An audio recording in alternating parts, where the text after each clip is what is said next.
Lucas 9, capítulo 9, versículo 23. Deus me deu essa mensagem ontem quando eu pregava no programa de rádio, mas eu preguei no versículo 24. E Deus quer nos falar hoje, repito, Lucas 9, 23. Diz a palavra de Deus, prestemos atenção. Então disse a todos: se alguém quer vir após mim, negue-se a si mesmo, tome diariamente a sua cruz e siga-me. Vamos repetir a leitura? Lucas 9, 23. Então disse a todos: se alguém quer vir após mim, negue-se a si mesmo, tome diariamente a sua cruz e siga-me. Irmãos, está aqui um texto bíblico bastante conhecido de nós, a igreja do Senhor Jesus Cristo. Está aqui um texto bíblico muito pregado, muito explorado pelos pastores. Em toda e qualquer situação, esse texto bíblico é trazido às nossas vidas. Ontem, como eu já falei para você, eu pregava ali no programa de rádio, no programa Realidade em Cristo. Mas eu falava a respeito do versículo 24. Mas é claro que para passar pelo versículo 24, você antes leu o versículo 23. E Deus falou comigo para trazer exatamente a palavra que você vai ouvir essa noite. Eu peço novamente que você preste atenção, porque esse é o momento mais importante do culto. Não porque o pastor Nildinho está pregando, mas porque a palavra do Senhor vai ser exposta. Então você que é adulto, evite andar. Preste bem atenção naquilo que você vai ouvir, porque mensagens como essa faz depender a nossa vida dessas mensagens. E eu quero que você pense sobre 4 importantes decisões e as implicações de não tomá-las. 4 importantes decisões, repito, e as implicações que vai recair sobre mim e sobre você de não tomá-las. Decisões importantes em nossas vidas. Vidas enquanto servos de Deus. Vidas enquanto servos do Senhor Jesus Cristo e abertos à ação do Espírito Santo. 4 decisões são trazidas nesse único versículo, nos dado através do livro de Lucas, que transcreveu palavras que ele próprio ouviu da boca do nosso Senhor e Salvador Jesus Cristo. 4 importantes decisões. Primeira, colocar o Senhor Jesus Cristo à frente. Colocar o Senhor Jesus Cristo à frente. Segunda, negar-se a si próprio. Negarmos-nos a nós mesmos. Terceira, tomar a própria cruz a cada dia. Nós sabemos que a cruz significa sacrifício. E quarto, seguir de fato o Senhor Jesus Cristo. É isso que o Senhor Jesus Cristo fala nesse pequeno versículo. Então disse a todos. Se disse a todos, está dizendo a mim, está dizendo a você. Está dizendo a tantos quantos lerem esse versículo. E isso de geração em geração, o Senhor Jesus Cristo vem falando, dizendo a todos: se alguém quiser vir após mim, decisão, querer. Se alguém quer vir após mim, negue-se a si mesmo, tome diariamente a sua cruz e realmente me siga. Pastor, quais as implicações que virão sobre a minha vida se eu decidir não andar nessas 4 decisões importantes que o Senhor Jesus Cristo me pediu para andar. Quais as implicações? Sobre quem implicará o reagente? Por você, meu irmão, não andar nessas 4 decisões importantes. Aqui a gente sempre é levado a meditar nesse versículo sobre fazer essas 4 coisas. Talvez você nunca tenha pensado em que implicará em não fazer. Repito, colocar o Senhor à sua frente, negar-se a si próprio, tomar a cada dia a sua cruz e realmente seguir ao Senhor. Irmãos, e por recebimento de Deus, Deus me fala, meu querido, que a primeira coisa que vai incidir, a primeira implicação que vai acontecer é a falta de concordância no nosso lar. A primeira coisa que vai acontecer quando nós não colocamos o Senhor à frente, quando não negamos-nos a nós mesmos, quando nós não tomamos a nossa própria cruz a cada dia e quando nós não seguimos verdadeiramente o Senhor. Primeira coisa que vai acontecer, meu querido, vai haver falta de concordância no nosso lar. É interessante que nós vivemos citando o versículo que diz que pela fé nós e a nossa casa serviremos ao Senhor, não é verdade? Se você ainda tem alguém dentro da sua casa que não serve ao Senhor, você vive falando pela fé, você vive orando, se debruçando em sua cama, se ajoelhando e declarando: eu creio que eu e a minha casa serviremos ao Senhor. Mas o que nós temos feito para que isso aconteça? Jardel aqui ministrou um pouco sobre isso.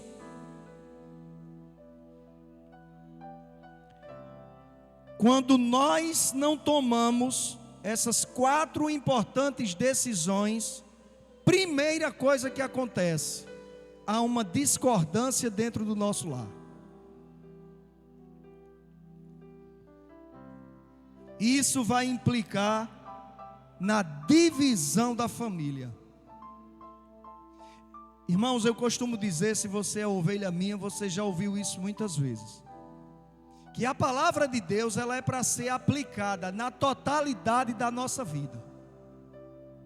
A palavra de Deus, ela tem aplicação em todas as áreas de nossas vidas.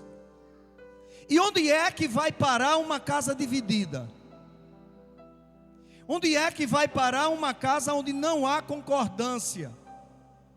Não há concordância porque os membros dessa casa, os membros dessa família, que se dizem cristãos, não colocam o Senhor à frente, não negam-se a cada um a si próprio, não tomam a sua própria cruz, não sacrificam áreas que é necessário sacrificar e não seguem de fato o Senhor. Vai faltar concordância dentro do lar. Vai faltar concordância entre marido e mulher, porque já imaginou os dois servindo ao Senhor e só um tomando essas 4 decisões importantes? Vai faltar concordância entre pai e filho, porque os dois servindo ao Senhor e somente um dos dois tomando essas 4 decisões importantes? A casa vai ficar dividida. E sobre casa dividida, o Senhor Jesus Cristo nos falou no livro de Mateus capítulo 12.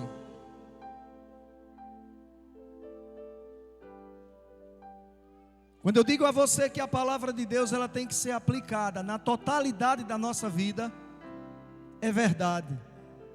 Então muitas vezes um versículo que não está contextualizado naquela situação, ainda assim, preste atenção nisso, um versículo que não está contextualizado naquele tipo de situação, ainda assim, é lâmpada para os nossos pés é luz para os nossos caminhos.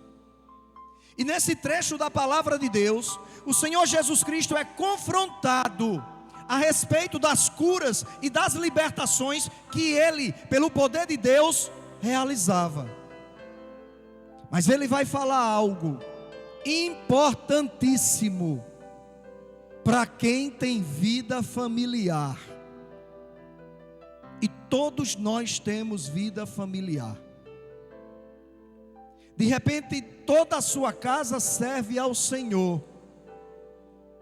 De repente, alguém não serve. Independente disso, se você, meu irmão, está aprendendo essa noite sobre essas 4 importantes decisões e as implicações de não tomá-las, independente de você e sua casa servir ao Senhor ou não, aplica-se à sua vida também.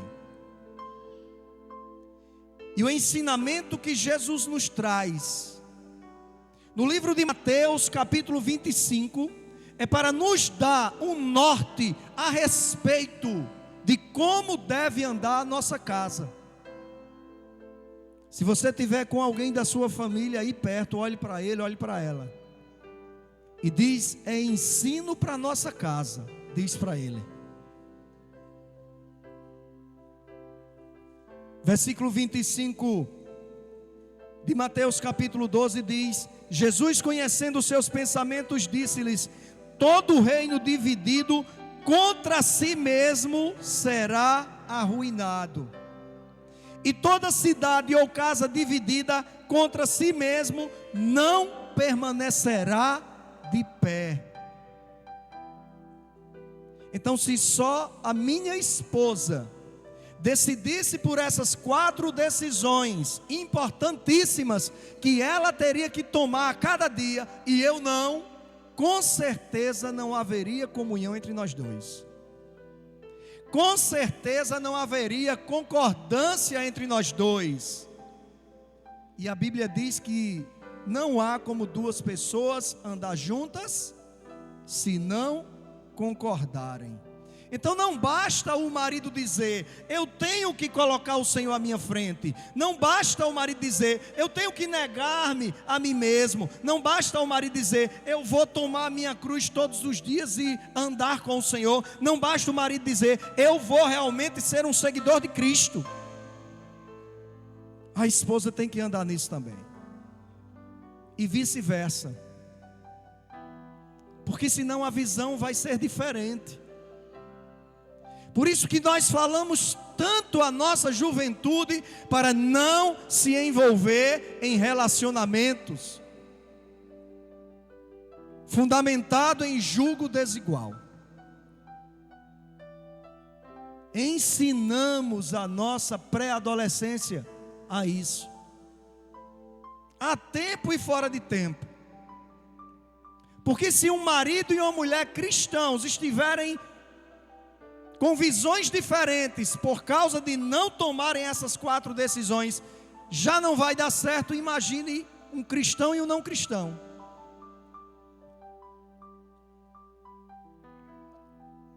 A falta de concordância no lar vai implicar em divisão na família, e isso significa queda da casa.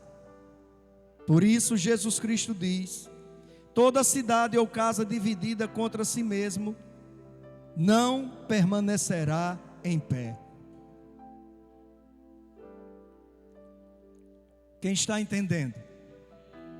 Hoje na live Casados para Sempre, começou hoje uma nova aula, 6 mentiras que, se o casal não observar, não tiver cuidado, arruína a família.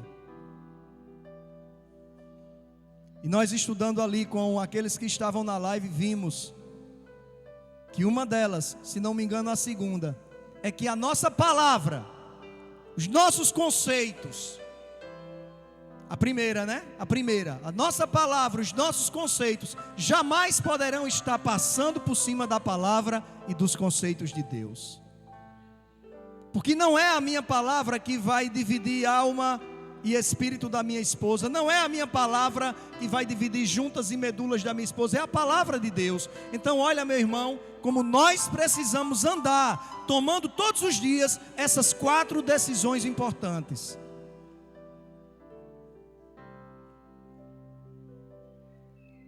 Falta de comunhão entre irmãos é o que vai acontecer. A primeira esfera que quem não tomar essas 4 decisões importantes que devem ser tomadas a cada dia, a primeira esfera em que vai implicar é a nossa casa, é a nossa família, porque é lá que nós convivemos. A segunda esfera é a comunhão entre irmãos. E quando eu falo sobre comunhão entre irmãos, eu estou falando sobre nossa segunda família. Qual é a nossa segunda família, igreja? A nossa igreja. Olha aí para o irmão que está do seu lado. Olhe para ele. Olhe para ela. Como é que você poderá ter comunhão com esse irmão se ele não colocar o Senhor Jesus à frente dele? Como é que você poderá ter comunhão com esse irmão se ele não negar a ele próprio? Se ele não tomar a sua própria cruz e seguir ao Senhor todos os dias? Se ele de fato não decidir seguir a Jesus, então ele não toma a decisão e você toma. Como poderão andar os dois no mesmo caminho estreito?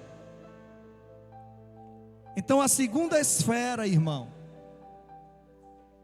vai ser a falta de comunhão entre irmãos, e isso implicará em divisão na igreja. Igreja dividida.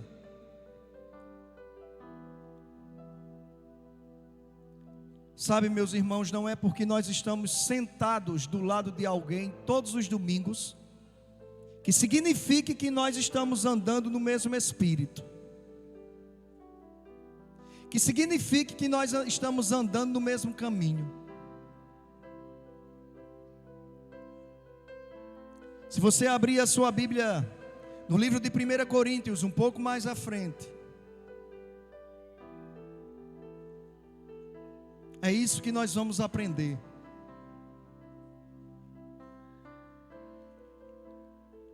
4 importantes decisões e as implicações de não tomá-las. Primeira decisão, colocar o Senhor Jesus Cristo à frente. Segunda decisão, negarmos-nos a nós mesmos. Terceira decisão, cada um de nós tomarmos a nossa própria cruz. E quarta decisão, seguirmos de fato ao Senhor. Primeira esfera que vai implicar em não tomarmos essas decisões, esfera familiar, como eu falei, divisão dentro do lar, marido e mulher não se entendem, pais e filhos não se entendem, e casa onde não há entendimento, não trabalha em prol dela própria, e daqui a pouco está caindo, está ruindo. Segunda esfera, a comunhão entre irmãos. Isso vai implicar em divisão nas igrejas, porque nós somos a igreja do Senhor Jesus Cristo. Vai implicar em divisão no corpo de Cristo. E em 1 Coríntios, capítulo 1,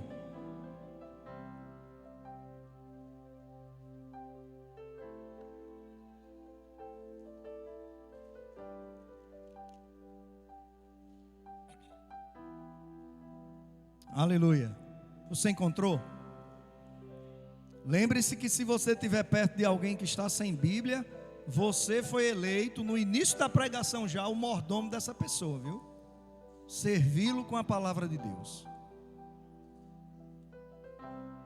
Estou vendo ali Cadinho e Gile também, né? Nos visitando, sejam bem-vindos em nome de Jesus. Glória a Deus. E a filhinha está ali também, né? Tá ali também. Glória a Deus, sejam muito bem-vindos. Então, voltando aqui a mensagem, meu irmão, 1 Coríntios 1. Paulo, inspirado por Deus, vai rogar. Preste atenção. Vai rogar. Rogar é uma petição mais profunda. Mas a quem Paulo iria rogar algo? Era a Deus? Não. Diga para quem está ao seu lado: era a mim e a você, meu irmão, minha irmã. Paulo ia rogar por algo, inspirado por Deus, rogar à igreja de Corinto. E hoje essa palavra chega a mim e a você.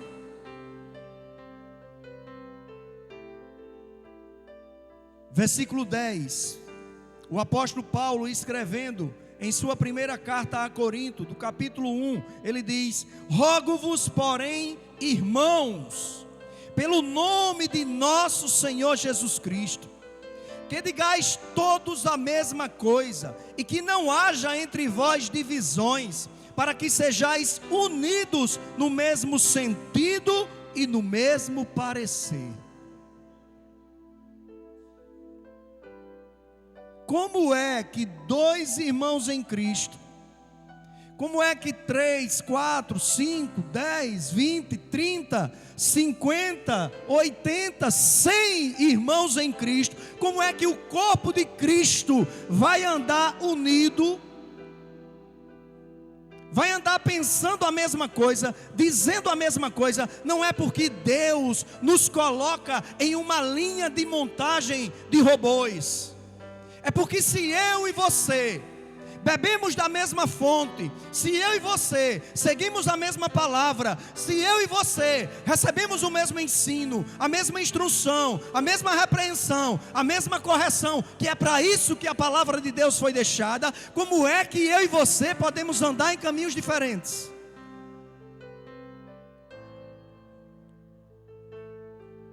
Se eu e você estamos aqui ouvindo as mesmas palavras, é porque Deus quer que eu e você andemos no mesmo caminho, andemos em concordância, andemos em união, andemos em comunhão.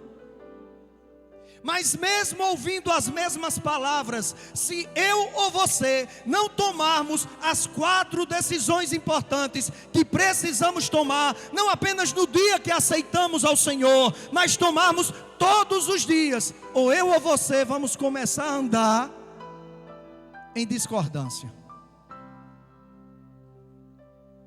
Concorda comigo? Paulo via a necessidade dos irmãos dizerem as mesmas coisas, para que não houvesse divisões, para que eles fossem unidos no mesmo sentido, no mesmo parecer.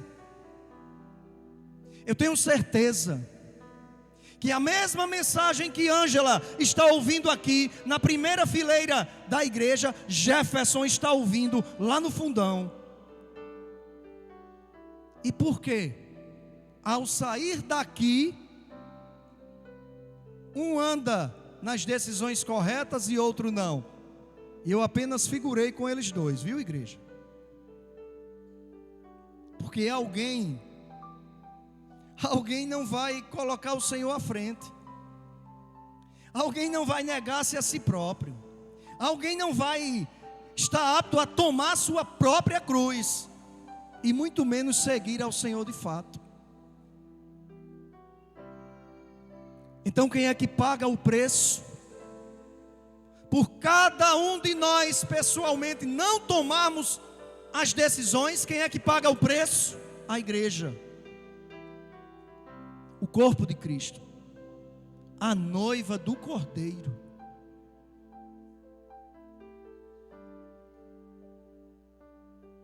Pastor, e qual a outra esfera? Nós falamos sobre família, nós falamos sobre lar. Agora vamos falar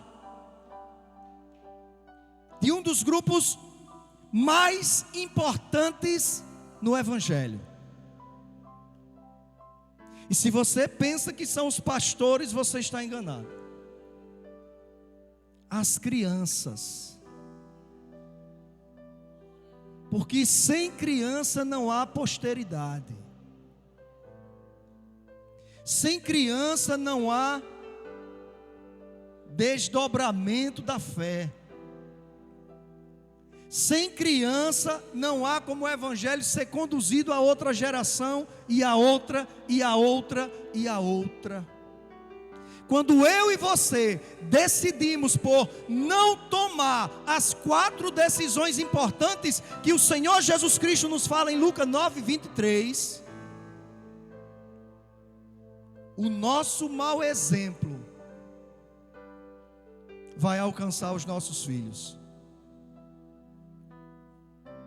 As nossas más atitudes. Meu irmão, e sabe em que isso vai implicar?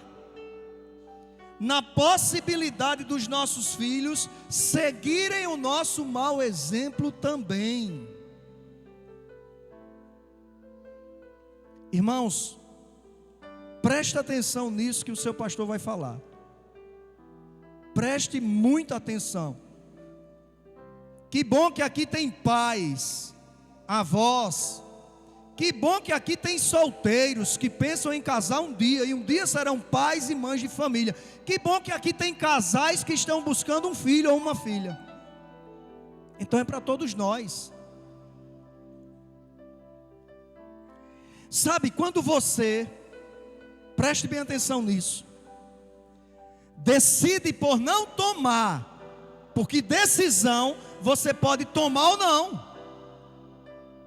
Ensino você pode seguir ou não. Não é porque você ouve essa palavra, a qual você está ouvindo essa noite, que quer dizer que você vai fazer.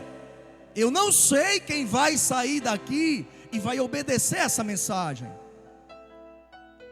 Então de repente você lá fora acha que não negar a si próprio em determinada questão está tudo bem, porque o pastor não está vendo, porque o irmão não está vendo. Você acha que ali dentro da sua casa você pode agir de qualquer forma?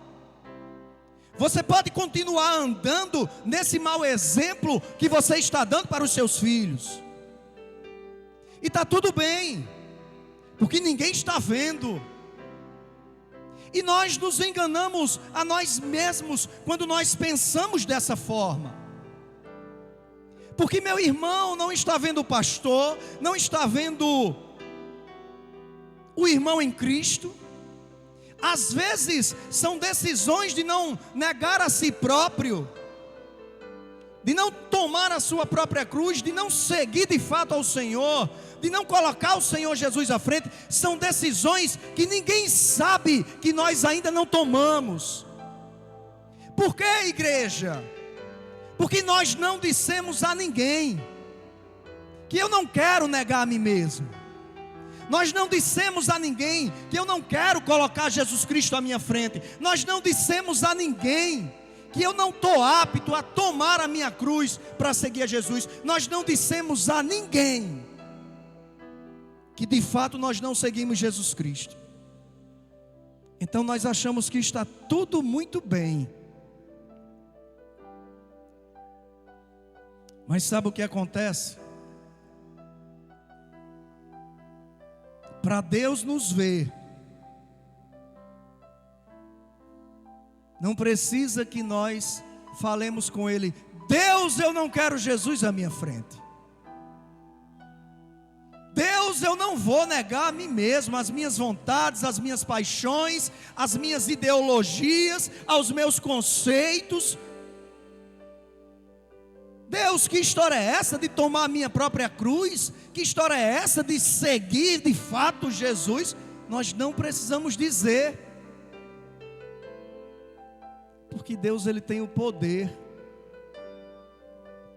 de sondar, esquadrinhar a minha mente e o meu coração, a sua mente e o seu coração. Quem disse que nós precisamos expressar para Deus a nossa rebeldia? Quem foi que disse? Deus, Ele nos vê.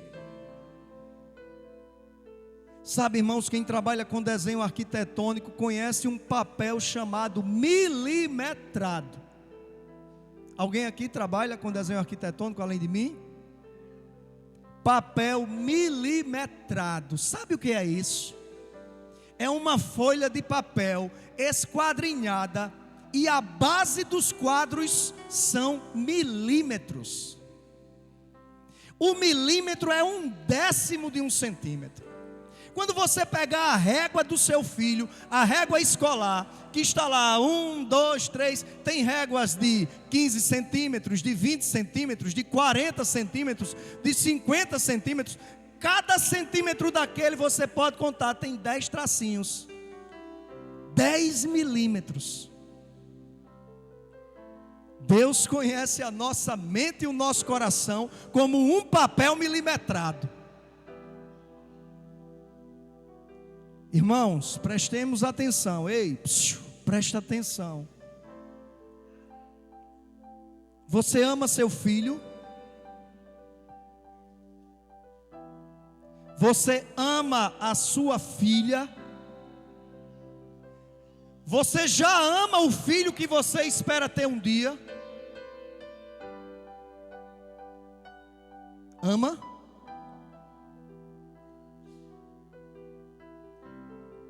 Então preste atenção nesse versículo que o pastor vai ler. E vai aplicar, contextualizar nesse terceiro ponto dessa mensagem. Abra em Êxodo, capítulo 20.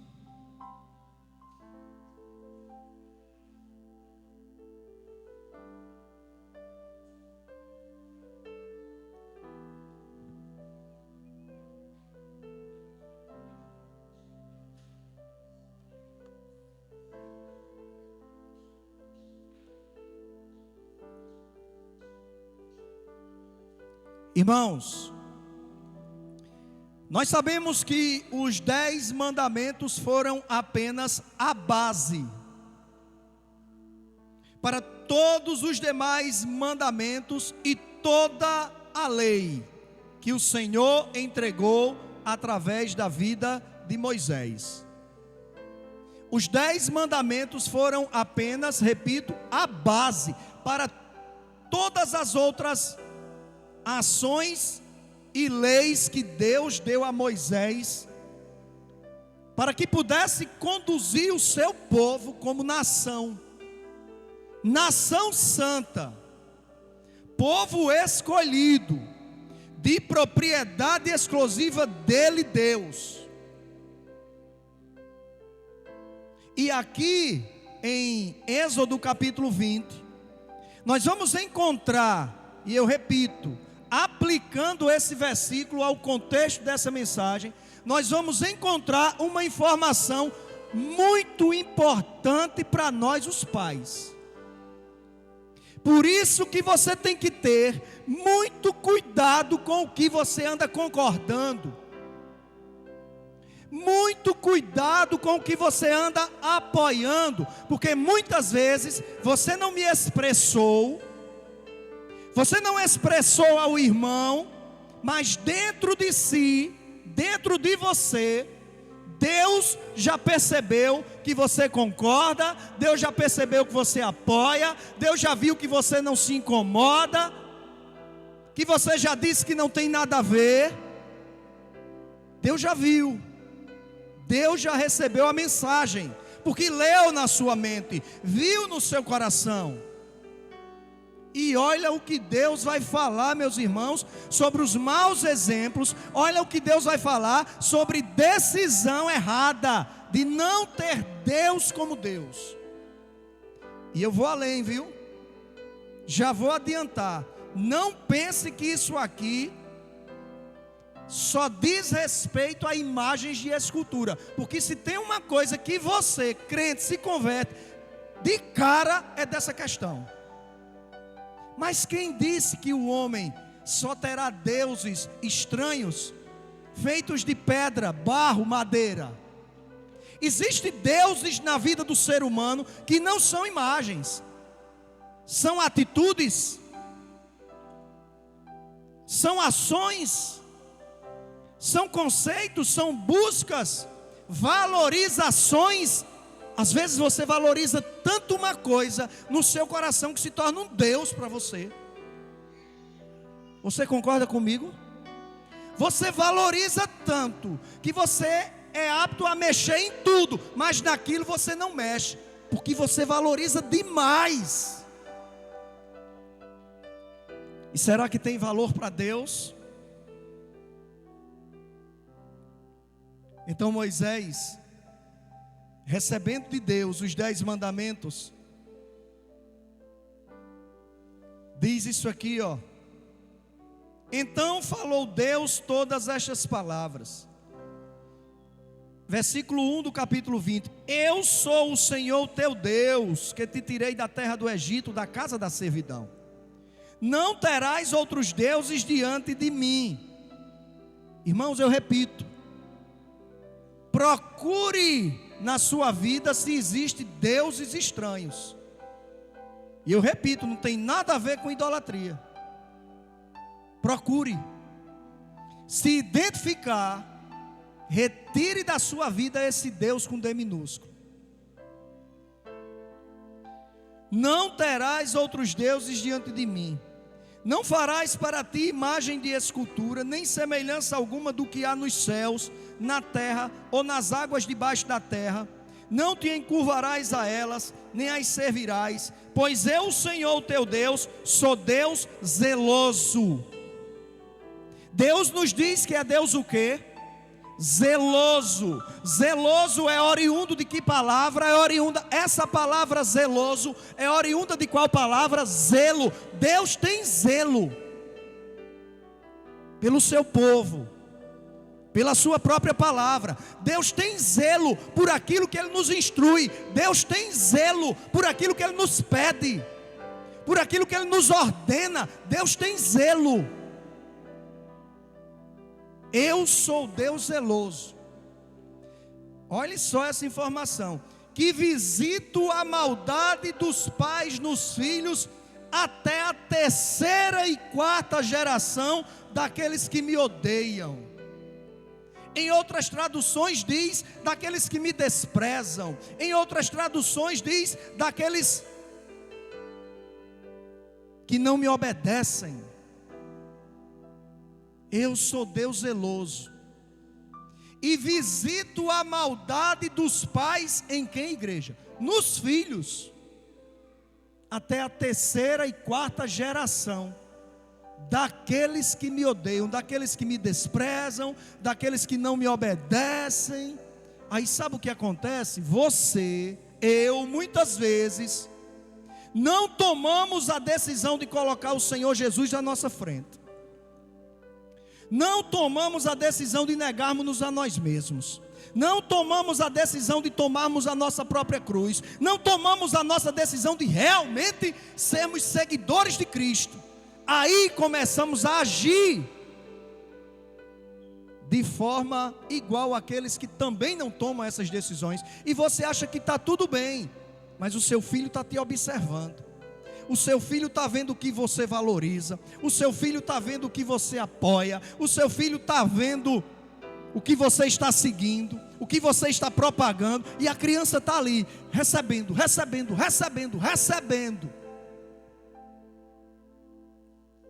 E você parece que não tinha conhecimento desse versículo.